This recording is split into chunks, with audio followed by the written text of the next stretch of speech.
সবার আগে আঘাত আমার উপরে আসতে হবে। সবাই নামাইয়া আমি পালাবো, সেই ছেলে ওসমান হাদি না। ফয়সাল ভাই, হাদির মাথায় গুলি করে আমরা কত নিরাপদে চলে আসলাম ভারতে, আমাদের ধরতে পারলো না প্রশাসন। ইনকিলাব মঞ্চের মুখপাত্র শরীফ ওসমান হাদিকে গুলি করে হত্যার পরপরই খুনিদের নিরাপদে সীমান্ত পার করে দেওয়ার জন্য একটি সুপরিকল্পিত পালানোর নেটওয়ার্ক সক্রিয় হয়ে উঠেছে। এমন চাঞ্চল্যকর তথ্য পেয়েছে আইনশৃঙ্খলা রক্ষাকারী বাহিনী। তদন্তে উঠে এসেছে, এই পালানোর ব্যবস্থাপনায় কেন্দ্রীয় ভূমিকা পালন করে ঢাকা মহানগর উত্তর যুবলীগের সাংগঠনিক সম্পাদক ও মিরপুর এলাকার সাবেক ওয়ার্ড কাউন্সিলর তাইজুল ইসলাম চৌধুরী ওরফে বাপ্পি। তাকে সরাসরি সহযোগিতা করেন তার ভগ্নিপতি আমিনুল ইসলাম। ঢাকা মহানগর গোয়েন্দা পুলিশ ডিবি ইতোমধ্যে আমিনুলকে গ্রেফতার করেছে। সব মিলিয়ে হাদি হত্যাকাণ্ডে এ পর্যন্ত পুলিশ ও র্যাবের হাতে গ্রেফতার হয়েছে মোট 11 জন। তদন্ত সংশ্লিষ্ট সূত্র জানায়, হত্যাকাণ্ডের আগেই প্রধান শুটার ফয়সাল করিম মাসুদ ও তার সহযোগী আলমগীর শেখকে সীমান্ত পার করানোর পরিকল্পনা চূড়ান্ত ছিল। ফয়সাল ছাত্রলীগের সাবেক কেন্দ্রীয় নেতা ও আলমগীর আদাবর থানা যুবলীগের কর্মী। ঘটনার রাতেই তারা ঢাকা ছাড়ে।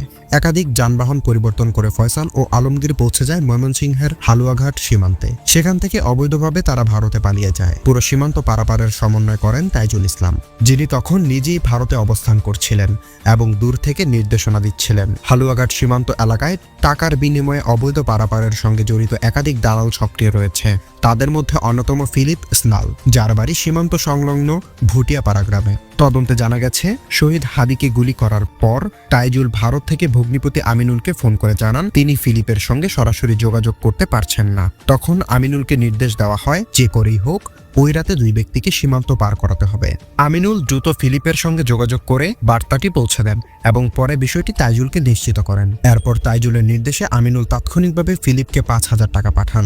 সেই টাকার বিনিময়ে ফয়সাল ও আলমগীরকে নিরাপদে সীমান্ত পার করে ভারতে পালিয়ে যেতে সহায়তা করা হয়। হত্যাকাণ্ডের পরপরই তথ্য প্রযুক্তির সহায়তায় প্রধান শুটার ফয়সাল করিম মাসুদ ও তার সহযোগী আলমগীর শেখের অবস্থান শনাক্ত করে গোয়েন্দা পুলিশ। প্রযুক্তিগত বিশ্লেষণে তাদের সর্বশেষ অবস্থান পাওয়া যায় ময়মনসিংহের হালুয়াঘাট সীমান্ত এলাকার আশেপাশে। এরপর ওই এলাকায় অভিযান চালিয়ে সীমান্ত পারাপারের সঙ্গে যুক্ত ফিলিপের 2 সহযোগীকে গ্রেফতার করা হয়। গ্রেফতারকৃতদের জিজ্ঞাসাবাদে চাঞ্চল্যকর তথ্য উঠে আসে। তারা জানান, যাদের তারা সীমান্ত পার করিয়েছেন তারা ঢাকায় একটি বড় ধরনের হত্যাকাণ্ড ঘটিয়েছে।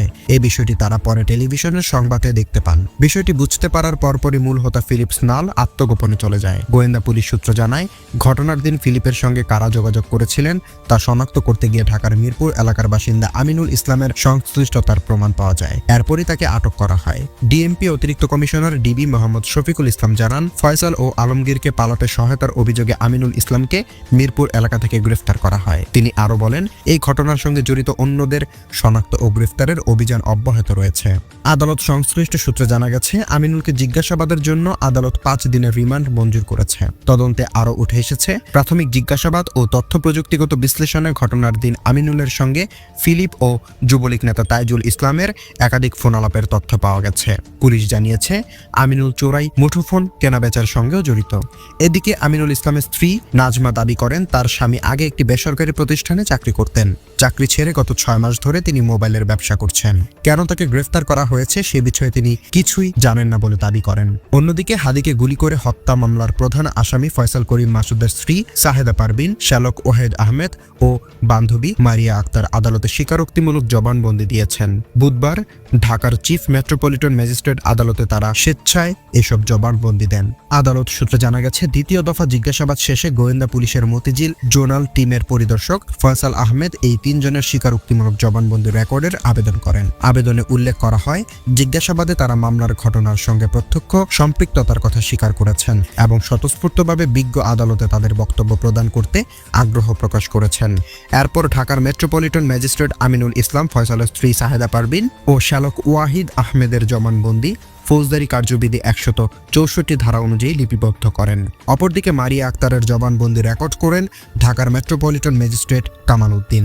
জবানবন্দি গ্রহণ শেষে 3 জনকে কারাগারে পাঠানোর নির্দেশ দেন আদালত। জবানবন্দি রেকর্ড আবেদনের আরও বলা হয়, মামলার সুষ্ঠু তদন্ত ও প্রকৃত ঘটনার উদ্ঘাটনের স্বার্থে আসামিদের স্বীকারোক্তিমূলক জবানবন্দি লিপিবদ্ধ করার একান্ত প্রয়োজন। এছাড়া হাদি হত্যা মামলায় গ্রেফতার হওয়া সিবিউন দিউ ও সঞ্জয় চিসিম জিজ্ঞাসাবাদে মামলার সঙ্গে সংশ্লিষ্ট গুরুত্বপূর্ণ ও চাঞ্চল্যকর তথ্য দিয়েছে বলে আদালতকে জানিয়েছে তদন্ত সংস্থা।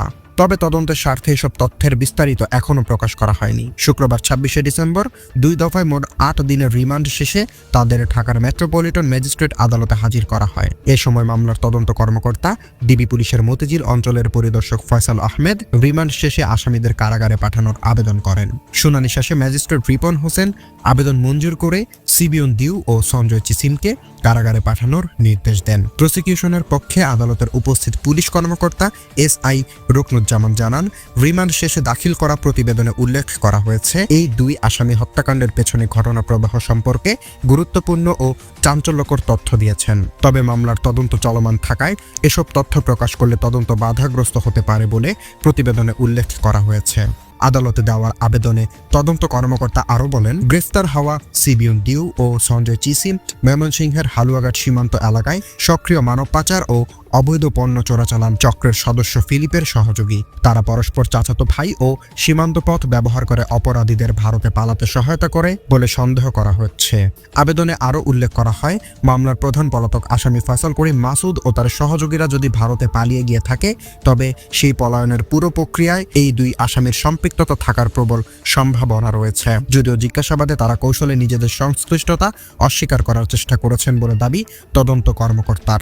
এর আগে গত 15 ডিসেম্বর সীমান্ত এলাকায় জিজ্ঞাসাবাদের জন্য সিবিয়ন দিউ ও সঞ্জয় চিসিমকে আটক করে বর্ডার গার্ড বাংলাদেশ বিজিবি। পরবর্তীতে 18 ডিসেম্বর তাদের এই মামলায় গ্রেফতার দেখিয়ে আদালতে হাজির করা হলে প্রথম দফায় 3 দিনের রিমান্ড মঞ্জুর করা হয়। এরপর 21শে ডিসেম্বর দ্বিতীয় দফায় আরও 5 দিনের রিমান্ড মঞ্জুর করা হয়। অন্যদিকে হাদিকে গুলি করে হত্যার ঘটনায় করা মামলায় আদালতে জবানবন্দি দিয়েছে ঘটনার প্রত্যক্ষদর্শী অটোরিকশা চালক মোহাম্মদ কামাল হোসেন। ঘটনার দিন তার রিকশায় করে তিনি সোহরাওয়ার্দী উদ্যানে যাচ্ছিলেন, ঠিক সেই সময় হাদিকে গুলি করা হয়। বৃহস্পতিবার 25শে ডিসেম্বর মামলার তদন্ত কর্মকর্তা গোয়েন্দা পুলিশ ডিবি পরিদর্শক ফয়সাল আহমেদ এই আবেদনের পরিপ্রেক্ষিতে ঢাকার মেট্রোপলিটন ম্যাজিস্ট্রেট মোহাম্মদ জামশেদ আলম কামাল হোসেনের জবানবন্দি নেন।